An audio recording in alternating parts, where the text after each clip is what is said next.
அடியார் பெருமக்கள் அத்தனை பேரையும் ஆண்டவனோட அழைப்பாக ஏற்றுக்கொண்டு நாங்கள் அனைவரையும் வரவேற்கிறோம். தத்துவடிகள் பிரதோஷம் என்று சொன்னால் உங்களுக்கு எல்லாம் தெரியும். தோஷங்களை நீக்கும் பிரதோஷம். இந்த ஒரே ஒரு வார்த்தை உங்களுக்கு போதும். பிரதோஷத்தினுடைய மகிமை, வரலாறு எல்லாம் நாங்கள் பட்டியல் போட்டு சொல்லணும்னு இல்லை. தோஷங்களை நீக்கும் பிரதோஷம். வருகின்ற 15 நாட்களுக்கும் சரி, சென்ற 15 நாட்களுக்கும் சரி, தங்களுடைய பாவங்களை போக்கிக் கொண்டு புண்ணியங்களை பெற்றுக்கொள்ளவும், செய்த தவறுகளுக்கு மன்னிப்பு அருளவும் பிரதோஷ வழிபாடு ஒன்றே உலகத்தில் சிறந்தது. இன்றைக்கு யாராவது இந்த வார்த்தையை நீங்க கேட்டு இருந்தீங்கன்னாக்கா தெரிஞ்சிருக்கும்.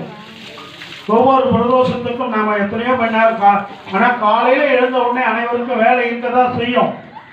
ஆனால் இந்த பிரதோஷ வழிபாட்டை பற்றி நீங்கள் கொஞ்சம் வாழ்க்கையில் நீங்கள் யூடியூப் மூலயமாவோ அல்லது தொலைக்காட்சி மூலயமாவோ நீங்கள் கிடைக்க பெறும்போது தெரிந்து கொள்ளலாம். நாளிதழ்களிலே வருகின்ற இணைப்பு புத்தகங்கள் அவர்களை படித்து தெரிந்து கொள்ளலாம்.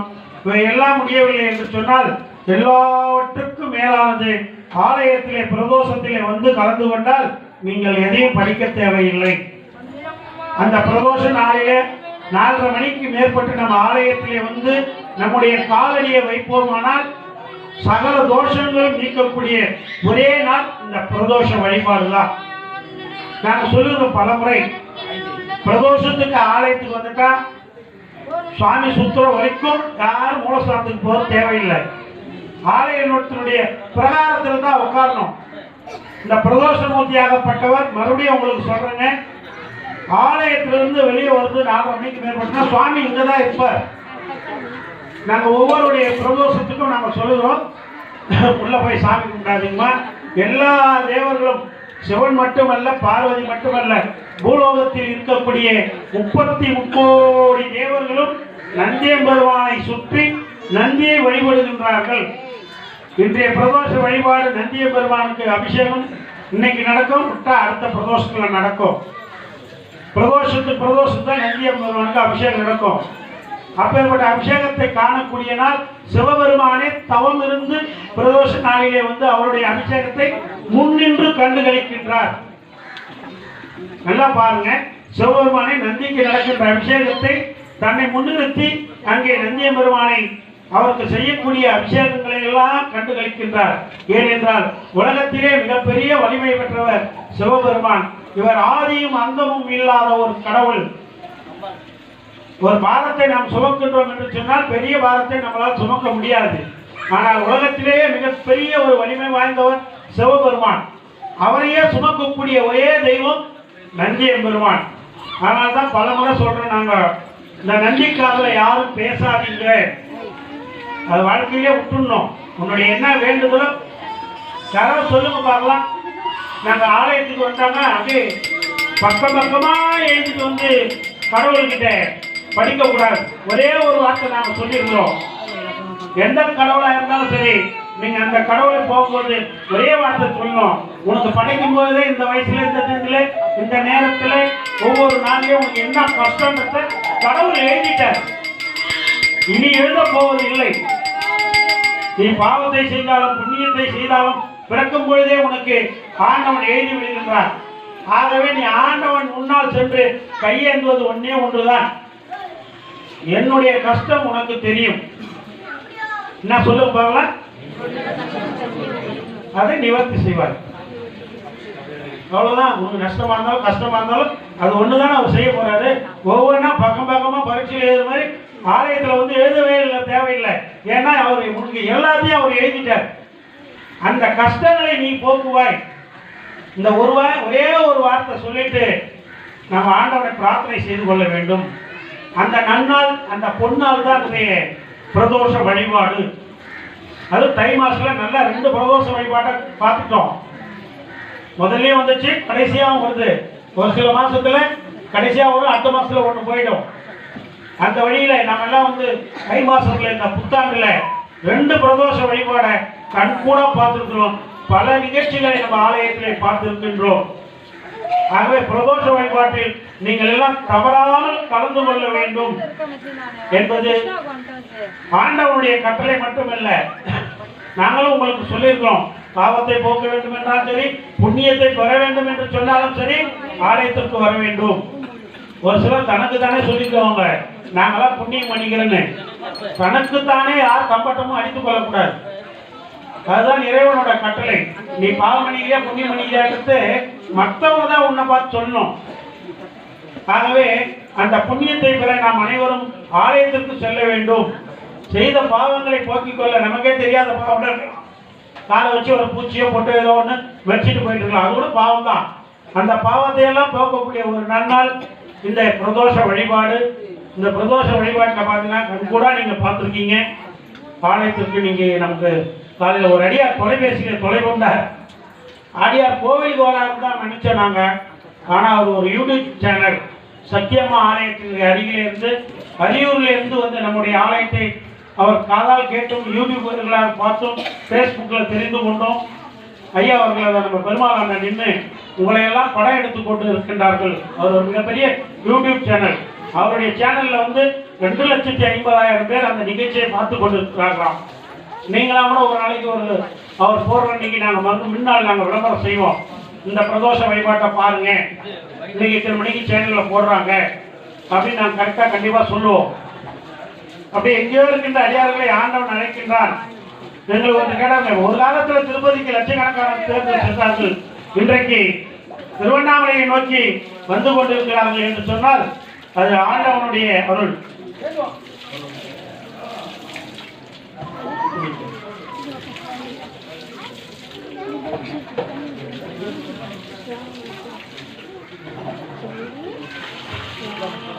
ஆகவே ஆண்டவனுடைய அழைப்பு எங்கு இருக்கின்றதோ அங்குதான் வர முடியும், அங்குதான் போக முடியும்.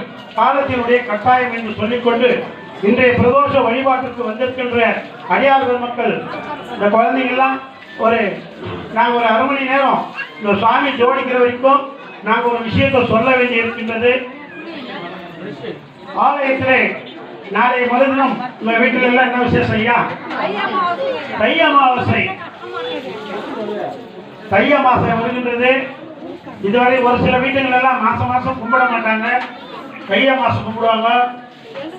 இல்லை ஒரு சிலர் கும்பிடுவாங்க, வருஷத்துக்கு ஒரு முறை கும்பிடுவாங்க. அது மாதிரி இந்த தை அமாவாசை நாளிலே சரியா 12 மணிக்கெல்லாம் அடிச்சு படைச்சு சாமிக்கு இந்த மூதாதையர்களுக்கெல்லாம் படைத்துக் கொள்ளுங்கள் என்று சொல்லி எங்களுடைய பெரிய விசேஷம்.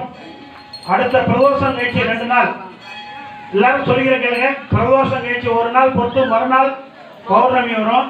இல்லை பிரதோஷம் கழிச்சு மறுநாளே பௌர்ணமி வரும். அடுத்து வருகின்ற பிரதோஷம் கழிச்சு 2வது நாள் பௌர்ணமி. என்ன பௌர்ணமி யாராவது சொல்லுங்க? மாசி மாசம். மாசி மாசம் அன்னைக்கு என்ன வருது? வேற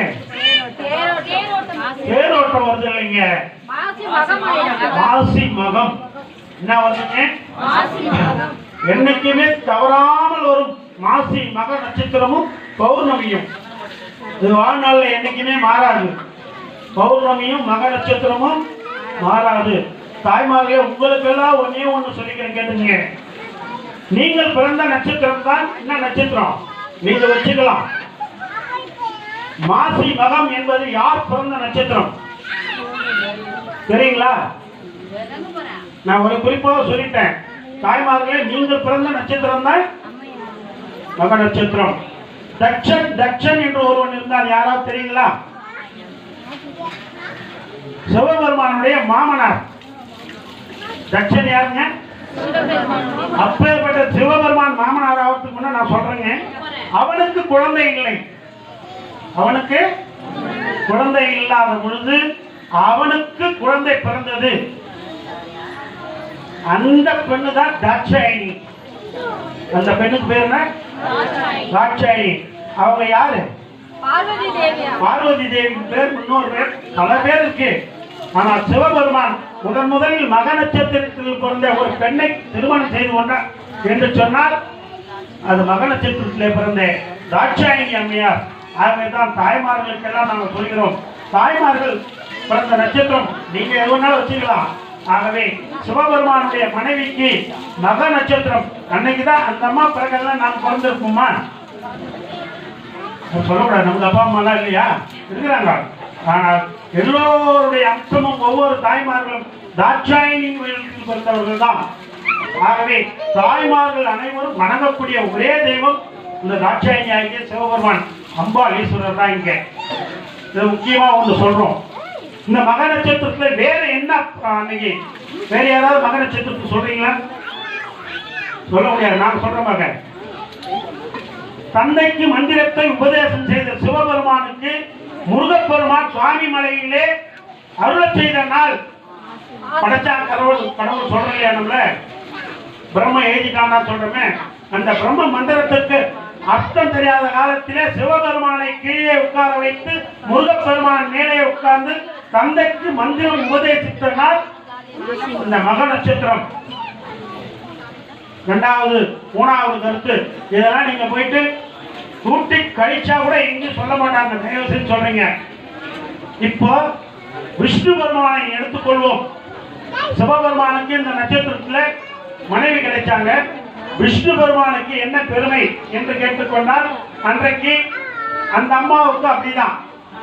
அதே நேரத்தில் நமக்கு தயவு செஞ்சு இந்த பொன்னான வாய்ப்பை நீங்க பயன்படுத்திங்க. நாங்க சொல்றோம், உங்களுக்கு வேலைகள் இல்லை. இந்த உலகம் ஒரு காலத்தில் அழிந்து விட்டால் என்ன செய்வது? நல்லா கேட்டுங்க. இந்த உலகம் ஒரு நாள் அழிந்து விட்டால் என்ன செய்வது என்று பிரம்மனாகப்பட்டவன் விஷ்ணு இடத்திலே போய் கேட்கின்றான். சிவபெருமானிடத்திலே கேட்கின்றார். ஐயா, பிரளயம் அப்படின்றா உலகம் அழிந்து போகின்ற காலம் பிரளயம். இந்த பிரளயம் வந்து என்றைக்காவது ஒரு நாள் இந்த உலகம் அழிந்து போகும். மீண்டும் நாங்கள் இந்த ஜீவராசிகளை உற்பத்தி செய்ய வேண்டும் என்று சொன்னால் என்ன செய்வது என்று சிவபெருமானிடத்திலே பிரம்மாவும் சொல்லுகின்றார், விஷ்ணு கேட்கின்றார். அப்ப பிரம்மா அந்த சிவன் தான் அதற்கு உத்தரவாதம் அளிக்கின்றார். இந்த பந்துக்களை ஒரு பானையிலே சுருட்டி ஒரு கடலிலே போட்டு விடுகின்றார்கள். அந்த கடலிலே இருந்த ஒரு குடம்தான் குடந்தை ஆகியது. அந்த குடந்தை என்பது கும்பாபிஷேக கும்பகோணம். அங்கே விழுந்து உடைந்ததால் உலகம் பிரளயம் பெற்றது. மீண்டும் மக்கள் தொகை உருவாகியது. அந்த நாள் இந்த மக நட்சத்திரம். தாய்மார்களுக்கு மட்டும் முதல்ல சொன்னேன். உலகம் சிருஷ்டித்த ஒரு நாள் இந்த மக நட்சத்திரம். மக நட்சத்திரம் என்பது மாதத்திற்கு ஒரு முறை வருகின்றது. ஆனால் மாசி மாதத்திலே வருகின்ற மக நட்சத்திரம் 12 நட்சத்திரத்தை காட்டிலும் மிக உயர்ந்த நட்சத்திரம். அந்த நட்சத்திரத்திலே நாம் எல்லாம் ஆலயம் தொழுவது சாலவும் நன்று. ரவி தனி பண்ணுவாங்க.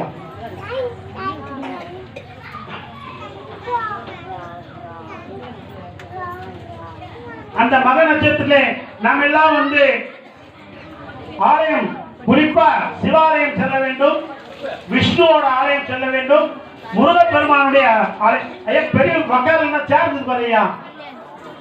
ஐயா, சேர் இருக்கு கூட.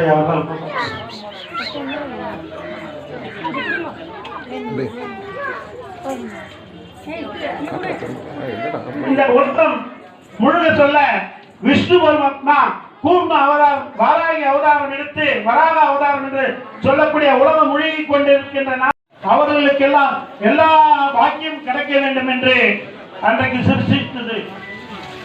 அந்த மக நட்சத்திரத்திலே சுவாமியை கும்பிட வேண்டும். அந்த மக நட்சத்திரத்திலே அந்த அம்மாள் ஒரு சங்கு வடிவிலே இருந்து கடலிலே இருந்து தோன்றிய காரணத்தினால் தாட்சாயினி அம்மாள் ஆண்களுக்கும் பெண்களுக்கும் ஒரு வரத்தை அளித்தார்களாம். இந்த மாசி மக நட்சத்திரத்திலே யாரெல்லாம் கடல் ஆடுகின்றார்களோ அவர்களுக்கெல்லாம் மிக பல சௌபாகியங்கள் கிடைக்க வேண்டும் என்று தாட்சாயினி வேண்டிக் கொண்ட ஒரு நாள் இந்த மக நட்சத்திரம், மாசி மகம். அந்த அம்மா அப்படி சொல்லிட்டாங்க. அதனால இந்த மாசி மகத்திலே வாழ்ந்துக்கிறாங்க. இந்த நம்ம கேட்கறதுக்கு கொஞ்சம் சொல்லலாம். நந்தி அபிஷேகம் முடிஞ்சது. பாவங்களை போக்க வேண்டும் என்று சொன்னால் நம்மள எங்க ஐயா சொல்லுங்க. பாவங்களை போக்க வேண்டும் என்று சொன்னால் சொல்லுங்க. காசி, ராமேஸ்வரம், திருச்செந்தூர், கன்னியாகுமரி, ராமேஸ்வரம், 6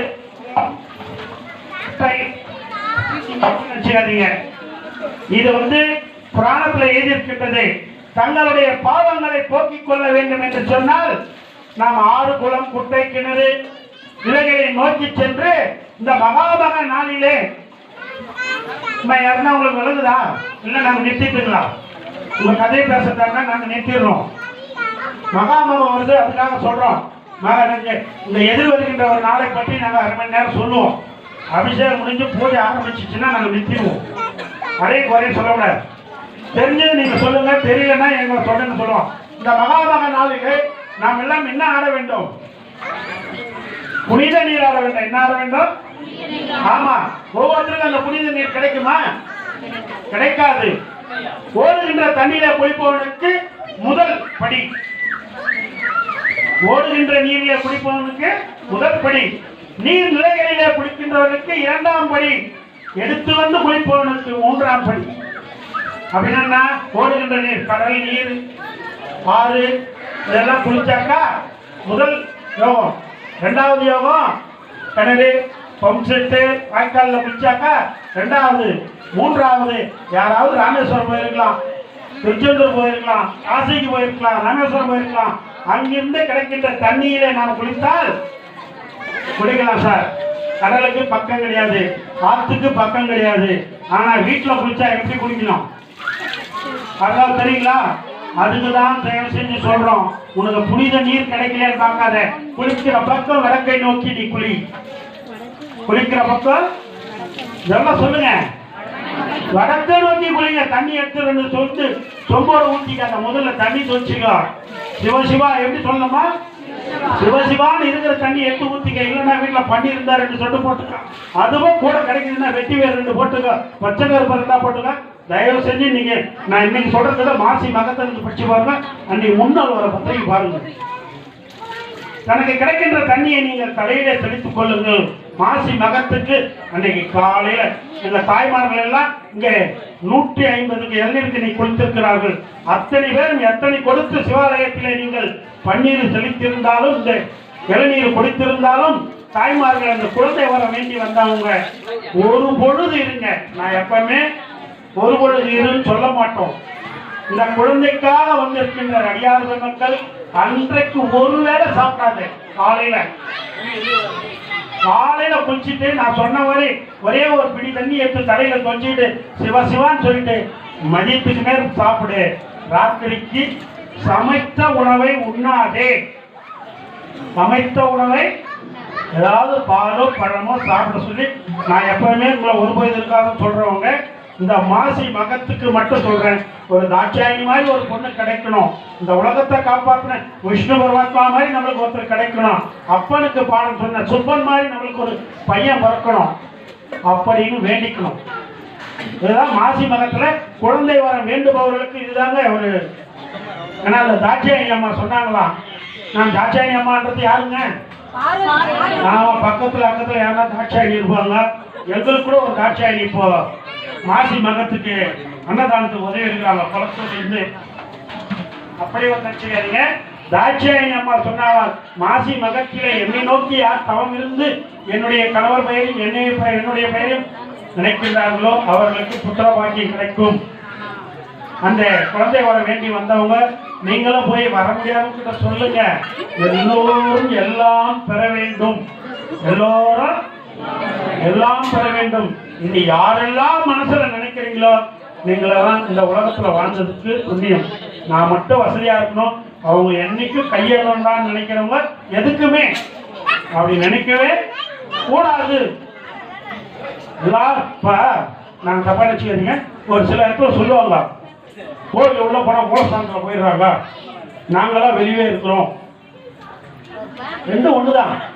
அவர் உள்ள போய் பிச்சை எடுக்கிறாரு, நம்ம உள்ள வெளியே இருந்து தைரியமா சொல்லுங்க. அவர் உள்ள போய் பிச்சை எடுக்கிறாரு சாமி கிட்ட, நாம ரெண்டும் என்னது? ரெண்டும் ஒண்ணுதான். ஏன் உள்ள போறாங்கன்னாக்கா விசேஷம்லாம் நடக்கணும்னாக்கா அங்க உள்ள வரவங்க கொஞ்சம் தான தர்மம் நாங்க பண்ணலான்னு கேட்கக்கூடாது. கொஞ்சம் அதிகமா பண்றவங்க எந்த கோயிலையுமே உண்டா இல்லையா மாதிரிலாம் வந்து. ஆனா கேட்பது என்றோ ஒரே ஒரு வரம் தான். ஆகவே அந்த மாதிரி அந்த அம்மா சொன்ன வரத்தை பின்பற்றி நீங்க அந்த மாசி மகத்துல எல்லோரும் இந்த வழிபாட்டை செய்யுங்க. நம்ம அன்னக்குள்ள தண்ணி வச்சிருப்போம், அந்த அன்னக்குள்ள கொஞ்சோண்டு போட்டுட்டு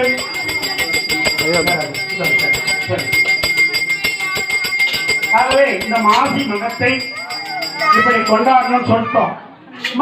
இந்த மாசி மகத்துக்கு கடலாட வேண்டும், நீராட வேண்டும், நதிகளிலே குளிக்க வேண்டும். எதுக்காக போறோம் நம்ம? ஏமா எல்லாம் சொல்ல மாட்டேங்க, சொல்லுங்க. யாராவது புண்ணியம் பண்ணியிருந்தா உங்களுக்கு தெரியுமா? தெரியாது. பல கொலைகளை செய்துவிட்டு ஒரு தர்மம் பண்ணிட்டாருனாக்கா ஒரு புண்ணியவான் ஆயிடுவாரா? சொல்லுங்க, ஆக முடியாது. புண்ணியம் என்பவன் பிறப்பை முடித்து இறப்பை நோக்கி செல்லும் போதுதான் அவன் புண்ணியவானா பாவத்தை செய்தவனா என்று உணர முடியும். ஆகவே போற்றி பாகம் என்னொருவானாய் போற்றி அண்ணலே அண்ணா மகிழ்ந்து போற்றி இலக்கடலே போற்றி போற்றி.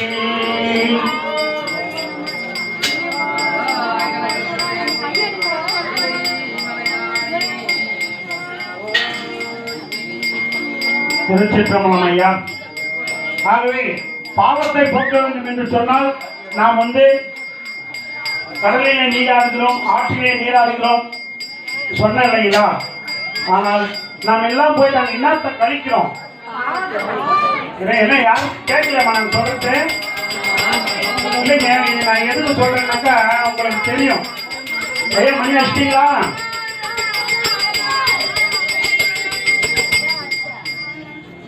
முடிஞ்சது. இந்த பாவங்களை போக்கும் என்று சொன்னால் சில புண்ணிய நதிகள் என்று சொல்லக்கூடியது 27 நதிகள் இருக்கின்றது. எத்தனை நதிகள்? நீங்க கூட சொன்னீங்களா? எங்களுக்கு தொடர்புக்கு விருப்பம் வரும். இந்த பாவங்களை போக்கக்கூடிய நதிகள் எத்தனை? அதில் புனித நதிகளாக நாம் எடுத்துக்கொள்ள வேண்டும் என்று சொன்னால் ஒரு 9 நதிகளை எடுத்துக் கொள்கிறார்கள். கங்கா, யமுனா, சரஸ்வதி, கோதாவரி, பிரம்மபுத்திரா, இந்த மாதிரி ஒரு 9 நதிகளை எடுத்து சொல்கின்றார்கள். இந்த நதிகள் எல்லாம் என்ன பண்ணதான்? இவங்கெல்லாம் யாரு? இவங்கெல்லாம் யாருங்க? பெண்கள். சரியா யாரும் கேட்கலையா? இல்ல நாங்க இந்த 9 நதிகளும் எல்லோரும் தங்களுடைய பாவத்தை போக்கிக் கொள்ள எங்களுடைய நீர்நிலையிலே நீராடுகின்றார்கள். காவேரியிலும் கங்கையிலும் இப்படி சரஸ்வதி, பிரம்மபுத்திரா இந்த நதியில கடல்ல நீராடுறாங்களே, அவங்களுடைய பாவத்தை அத்தனையும் எங்களுக்கு சுமத்தி விட்டு போகிறார்கள்.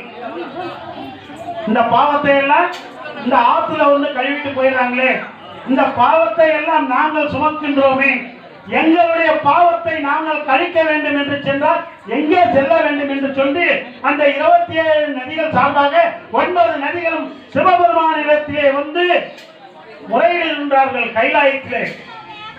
எந்த ஊர்ல சொல்றாங்க? எந்த ஊரு? கைலாயம்.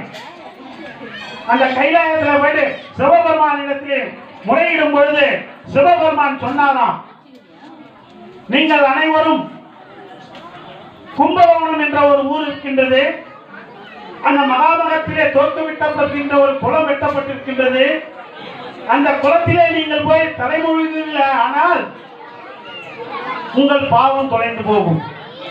மக்களோட பாவத்தை போக்க நாம் பல நதிகளில் செல்கின்றோம். பல நதிகளுக்கே உரியவர்கள் கங்கா, யமுனா, சரஸ்வதி என்று சொல்லுகின்ற அத்தனை பெண் தெய்வங்களும் சிவபெருமானுடைய முறைத்த காரணத்தினால் அவர்கள் பாவத்தை போக்கக்கூடிய மகாமக குளம். என்ன குளம் பேரு? ஆமா. எத்தனை பேர் அந்த குளத்தை பார்த்துருக்கீங்க? ஒரே ஒரு பாப்பா தான் கை தூக்குது. அந்த கிணத்து உள்ள என்னமா இருக்கு? நீ பார்த்தனா எனக்கு சொல்லணும். யாராவது சொல்லுங்க ஐயா. மகாமக குளத்தை பார்த்துட்டாங்க, ஒத்துக்கிறோம். இப்போ நம்ம எத்தனை பெண் தெய்வங்கள் இருக்குது என்று சொன்னோமோ அத்தனை கிணறுகள் அந்த குளத்துல இருக்கும். அந்த கிணத்துல அங்க ஒரு ரவுண்டா ஒரு கிணறு வச்சிருப்பாங்க. அந்த கிணத்து நீரை எடுத்து நாம போனா முன்னாடி குளிப்பான். அந்த பாவங்களை போக்கக்கூடிய அந்த தண்ணீர் மகாமக குளத்திலே இருக்கின்றது. அந்த குளத்துல போயிட்டு அந்த பிரம்மோற்சவம் என்று சொல்கின்ற 10 நாட்களுக்குள் எந்த ஒரு கோயிலுமே வந்து திருவிழா நடக்குதுன்னா பிரம்மோற்சவம் நடக்கும். 10 நாள்ல போனா புண்ணியம், 48 நாள்ல கும்பாபிஷேகம் முடிஞ்சு மண்டல அபிஷேகம் போனாக்கா அந்த கோவிலுக்கு புண்ணியம். அந்த மாதிரி மகாமக குளத்துல குளிக்கணும்னாக்கா அந்த ஆண்டுதோறும் யார் வந்து நீராடுகின்றார்கள் சொல்லுங்க. ஆமா, அந்த பெண் தெய்வங்கள் வந்து நீராடுகின்ற நேரத்திலே அவர்கள் குளிக்கக்கூடிய டைம் என்னன்னாக்கா அதான் சொல்லுவாங்க, என்ன முகூர்த்தம். ஆமா, அந்த பிரம்ம முகூர்த்தத்துல நம்மளை யாரும் இறக்க கொடுமாட்டாங்க.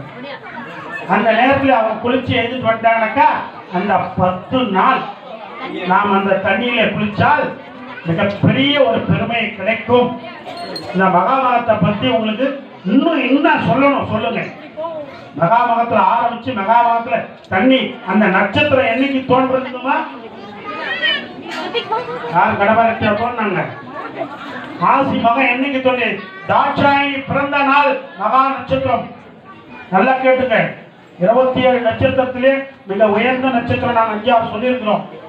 மகா நட்சத்திரம் ஆசி மகத்துல அன்னைக்கு தான் தாட்சாயணி பிறந்தாங்க. உலக பிரளயம் காக்கப்பட்ட நாள், மக்கள் தோன்றிய நாள் மக நட்சத்திரம். சிவபெருமானுக்கே பாடம் எடுத்த முருகன் எடுத்த நாள் அந்த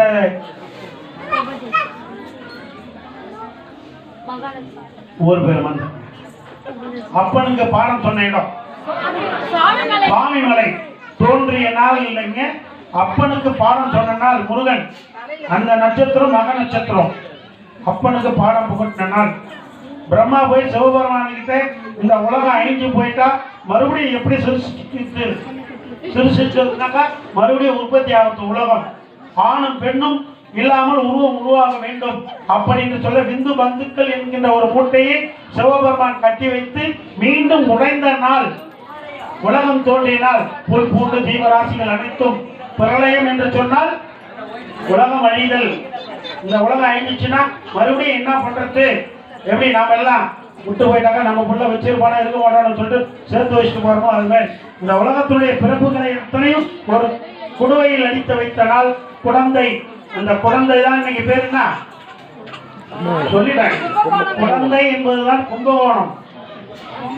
உலகம் உருவான இடமே கும்பகோணம். இன்னும் ஒன்று சொல்லப்பட்டிருக்கின்றது. பாவங்களை போக்க வேண்டும் என்று சொன்னால் எந்த ஊருக்கு போகணும்? நம்ம எல்லாம் காசி. நல்லா கேட்டுக்க. இப்ப நான் 3 அர்த்தம் சொல்ல போறேன். நீ யாராவது இப்ப இந்த அர்த்தத்தை யாராவது செஞ்சுட்டாங்க நான் சொல்ல போறது சொல்லிட்டீங்கன்னாக்கா நான் இங்கேயே போட்டு காமிச்சிருவேன். நான் சொல்ல போறேன். பாவங்களை போக்க வேண்டும் என்று சொன்னால் எங்கே செல்கிறோம்? காசிக்கு செல்கிறோம். காசியில் ஒருவன் பழிக்கு ஏற்பட்டானே ஆனால் அவன் பாவங்களை போக்கிக் கொள்ள கும்பகோணம் வர வேண்டும். நாங்க வந்து இந்த உங்களுக்கு சொல்லிக் கொள்கிறோம். இவ்வளவு விஷயத்தை சொல்றோம். இன்னும் ஏதாவது சொல்லணுமா?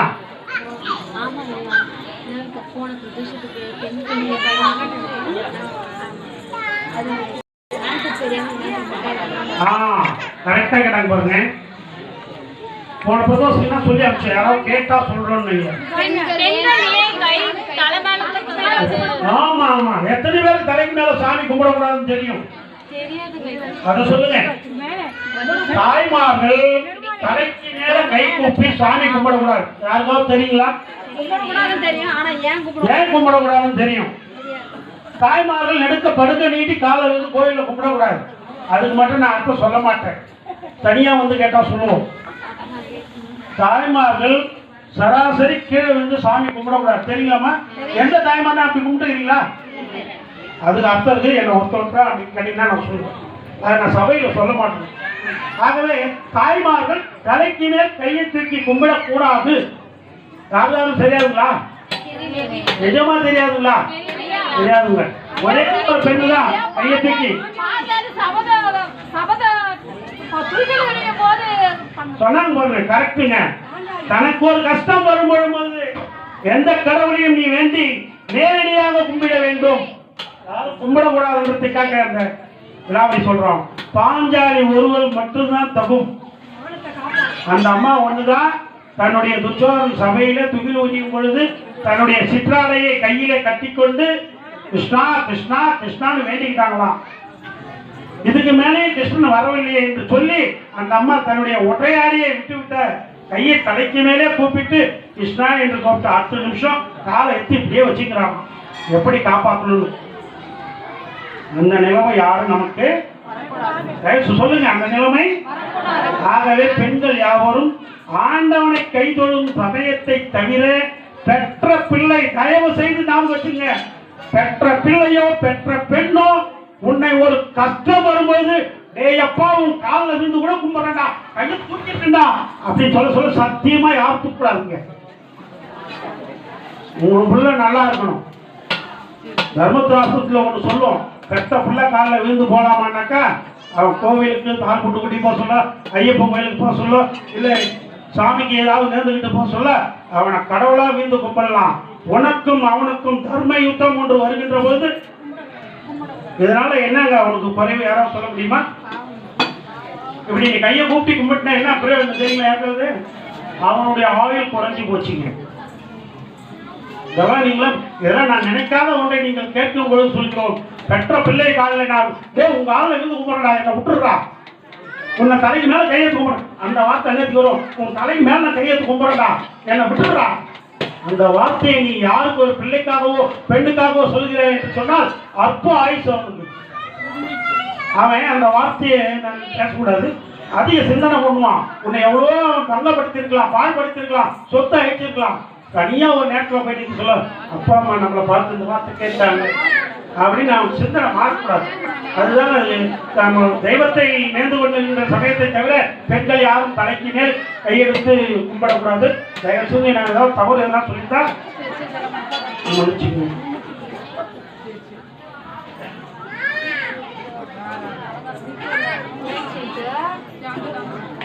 ஐயா ஆயிடுச்சா?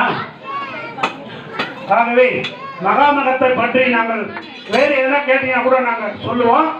இந்த தாய்மார்கள் வீந்து கும்பிடுவதை நீங்களே ஒருவருக்கு ஒருவர் பகிர்ந்து கொள்ளுங்கள். தெரியவில்லை என்று சொன்னால் அடியன் தனித்திருக்கும் பொழுது யாராவது சொல்லுங்க, நாங்கள் சொல்லுவோம், விருப்பப்பட்டால் சொல்லுவோம். ஆகவே இந்த மகாமகம் நம்முடைய ஆலயத்திலே 24/2 கொஞ்ச நேரமாக வந்தேன், நல்ல பதிலாக சொன்னேன். அவங்க சொல்லி கொடுத்துருங்க. 24ஆம் தேதி ஆலயத்திலே மாசி மக திருவிழா நடைபெற இருக்கின்றது. அந்த மாசி மக திருவிழாவிலே ஆலயத்திலே தேரோட்டம் காலையில 7:30 மணிக்கெல்லாம் குடி பண்ணேன். அம்மாட்ட சொன்னேன், அவன்கிட்ட சொன்னேன் பேசுறேன். அந்த மாசி மக திருவிழா அம்மையப்பராக இங்கே சோமாஸ்கந்த மூர்த்தி, இந்த குழந்தை பார்க்க வேண்டியவர்கள்லாம் நான் சொல்றேங்க. எந்த சுவாமியாக கூட குழந்தை போகும் தெரியுங்களா? சோமாஸ்கந்த மூர்த்தி. சிவபெருமானும் பார்வதி தாயாரும் மேலே எழுந்து செல்லும் பொழுது தன்னுடைய குழந்தையை மடி மேலே போட்டு சொல்வார்கள். அந்த சாமிக்கு பேர் என்னங்க? சொல்லுங்க. நாங்க ஏன் சொல்றேன்னாக்கா அந்த சாமியோட பேர் உங்களுக்கு மனசுல பதியணும். சோமாஸ்கந்த மூர்த்தி என்னங்க பேரு? ரைட். அந்த காலசமுத்திர பாபா கொஞ்சம் நிறுத்திக்கணும், விஷயம் தெரிஞ்சிருந்தாக்கா. சாமியை நாம் ஆலயத்தை நோக்கி சென்று பார்க்கின்றோமா இல்லையா? இப்ப நம்மள எங்க வந்து பார்க்கிறோம்? சாமி பொது கருத்து. ஆனா சாமி தேர்ல ஏறி ஊருக்கு போறாரு. ஏங்க போறாரு? மக்கள் எல்லாரும் இங்க வரணும். இந்த பார்க்க முடியாத மக்கள் அவங்கெல்லாம் யாரு? ஊனமுற்றவர்கள், நடக்க முடியாதவர்கள், வயது வந்தவர்கள் வரணும். ரொம்ப பேரை நான் பார்த்துட்டேங்க. தயவு செஞ்சு யாரும் கோச்சிக்காதீங்க. கடவுள் நம்மை பார்க்க வருகின்றார். கால் மேல் கால் போட்டு திண்ணமால் உட்காந்துருக்கான். தயவு செஞ்சு யாரும் கோச்சிக்காதீங்க. நான் பார்த்துருக்கேன், தெரிஞ்சதை நான் உங்களுக்கு சொல்றேன். ஏன்பா ஏன் வந்து சாமி கும்பிடலாம் நான் சொல்ல மாட்டேன். அவன் அப்படியே தான் உட்காந்துருக்கணும். கடவுள் வந்தால் என்ன பண்ணணும்? எழுந்து உட்காந்துக்கணும். எங்க குளத்து தாய்மார்கள் இருந்தா கொஞ்சம் நாங்க ஒரு சின்ன ஒரு விஷயத்த சொல்லிடுறோம். அவங்களுக்குலாம் இவ்வளவு பெரிய தேர் வருது, தெரு தெருவா. தான் வீட்டு வாசப்படியில தான் தேர் நிற்குன்னு நினைக்காது. ஆச்சரிய கொஞ்சம் ஏமாந்தாங்க ஒரு அடி தள்ளி போயிடும், ஒரு அடி தள்ளி போயிடும். கடவுள் எங்க இருந்தா நம்ம தெருல வந்துட்டாரு, நாம கும்பிட போறோம். அவர் வந்திருக்கிறார் நம்ம தேடி. நாம அவரை தேடி தான் போக முடியல. தேங்காய் அவர் பின்னால உடச்சாலும் ஏற்றுவார், முன்னால உடச்சாலும் ஏற்றுவார், பேர் சக்கத்துல உடச்சா கூட ஏற்றுக்கிறார். அவர் வந்து ஆகவே தாய்மாரெல்லாம் கொஞ்சம் பார்த்துங்க. சுவாமி ஒரு சில ஊரெல்லாம் நீங்க வாங்க, சுவாமி அந்த கட்சியில வருதுன்னா இங்கேயே தேங்காய் வச்சுடுவோம். என்ன ஊர்மா? முனைமலை. அதான் எதிர்நோக்கி உடைக்கணும். சாமிகளே தெரிஞ்சுக்க, அந்த பூசாரி வருவான், அவன் வந்து தேங்காய் உடைக்கணும்னா தேங்காய் உடைக்கிறது பத்தி யாருக்கும் தெரியுங்களா? தேங்காய் இதெல்லாம் எவ்வளவோ இருக்குங்க தத்துவங்கள். உங்களுடைய தேங்காயை உன் குடும்பத்தில் இருக்கிறவங்க தான் உரிக்கணும். உன் தேங்காயை இன்னொருத்த வராம அவனுக்கு உடையலாம் சொல்லாத. தேங்காயை ஒவ்வொரு நாரா நீ பிச்சு எடுத்தினாக்கா உன்னுடைய கஷ்டங்களை போக்கும். முதல்ல தெரியுங்க, உன்னுடைய தேங்காயை வாங்கி வந்ததுனாக்கா உன் கையால உச்சி பாரு, உன்னுடைய கஷ்டத்தை தெரியும். ஏன்னாக்கா ஆண்டவன் நமக்கு வச்ச படி உன்னுடைய கஷ்டத்தை நீ உரித்துக்கொள். வச்சு தேங்காய் கூட நம்ம இன்னொருத்தர் விடுவாங்களா?